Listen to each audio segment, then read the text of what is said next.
गोवा में Romeo Lane club chain पर कार्रवाई लगातार तेज हो रही है। ओरपोरा के वर्च वाय रोमियो लेन क्लब में लगी आग में 25 लोगों की मौत ने पूरे राज्य को हिला दिया है। राज्य सरकार से लेकर पुलिस प्रशासन तक हर स्तर पर जांच शुरू हो चुकी है। सबसे बड़ा सवाल यही उठ रहा है कि इस क्लब में आखिर कैसी लापरवाहियां चल रही थी और वो भी इतने लंबे समय से। जांच में पता चला है कि क्लब के पास दमकल विभाग का एनओसी तक नहीं था, मतलब बिना आधिकारिक मंजूरी के हाउसफुल भीड़ जुटाई जा रही थी। अंदर की संरचना भी पूरी तरह गलत पाई गई। सकड़ी गली, छोटा एंट्री गेट और एक ही रास्ता, ये सब मिलकर आग लगने पर मौत का जाल बन गए। सबसे बड़ा कारण बना क्लब के अंदर की गई आतिशबाजी। ये कोई साधारण पटाखे नहीं थे। बार और पब में अक्सर कोल्ड फायर या इलेक्ट्रिक स्पार्कल यूज किए जाते हैं।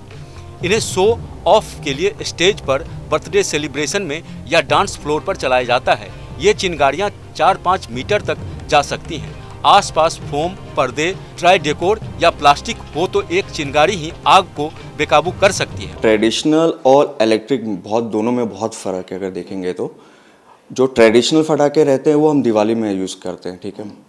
और जो इलेक्ट्रिकल फटाके रहते हैं ना, वो ज़्यादातर इवेंट्स में यूज़ किया जाता है, क्लब में यूज़ किया जाता है।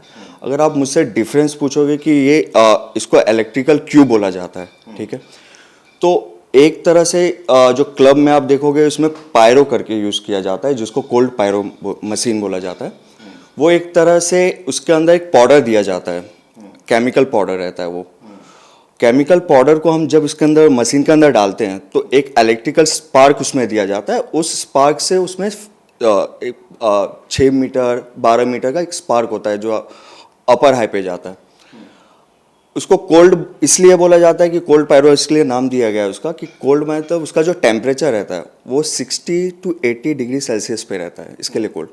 लेकिन अगर बोलेंगे कि कोल्ड है तो जला कैसे या जलता कैसे है, ठीक है, तो जो रिएक्शन रहता है केमिकल के साथ उसका इलेक्ट्रिक का, वो एक रिएक्ट करके वो जो केमिकल जो सब्सटेंस रहता है उसके अंदर, वो इसको स्पार्क में एक फ्लेमेबल में इसको ये कर देते हैं।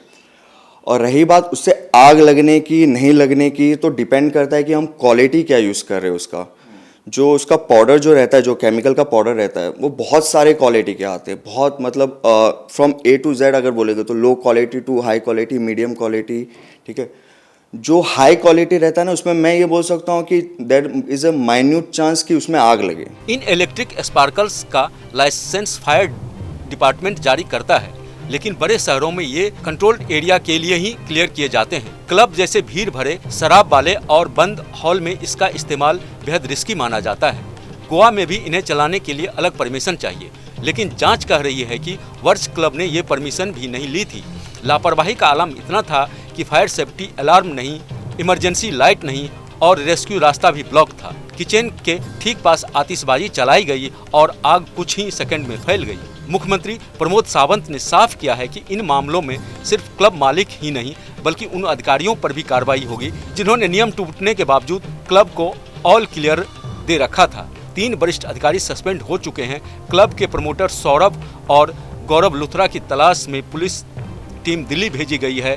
सरकार ने मृतकों के परिजनों के लिए मुआवजे का ऐलान किया है और एक हाई लेवल जांच कमेटी भी बनाई है जो 1 हफ्ते में रिपोर्ट देगी। इस घटना ने साफ कर दिया है कि क्लब की चमक दमक के पीछे अगर सुरक्षा व्यवस्था कमजोर हो तो जिंदगी कुछ ही पलों में आग में बदल सकती है।